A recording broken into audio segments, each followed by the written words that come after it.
Berlaga di Stadion Talang Jimar, Kota Prabu Mulih, kedua tim sama-sama masih memiliki kesempatan untuk masuk ke final Liga 3 Zona Sumatera Selatan.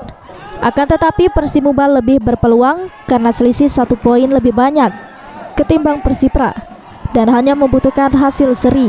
Di babak pertama Persimuba mampu mencuri gol terlebih dahulu lewat gol M. Sumarsono sehingga mengubah kedudukan menjadi 1-0. Tak membutuhkan waktu lama, pemain depan Persipra Dedi Pangestu berhasil menyamakan skor menjadi 1-1 dan bertahan hingga babak pertama berakhir. Babak kedua dimulai, anak asuh Edi Iswantoro bernafsu menambah gol. Namun striker Laskar Seinggok Sepemunyian kesulitan menembus pertahanan Laskar Matidem asal top.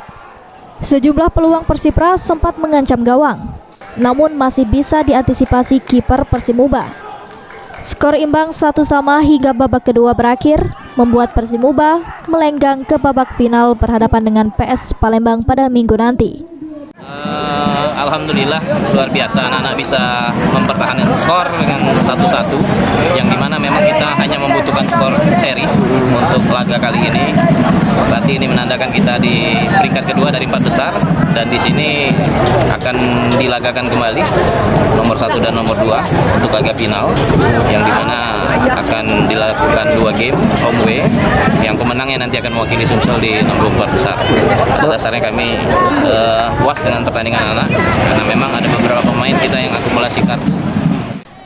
Pada pertandingan final Liga 3 wilayah Sumsel, Persimuba optimis mengalahkan PS Palembang karena di laga sebelumnya Persimuba pernah menaklukkan Laskar Sigentar Alam dengan skor meyakinkan. Beni Firdaus, PAL TV.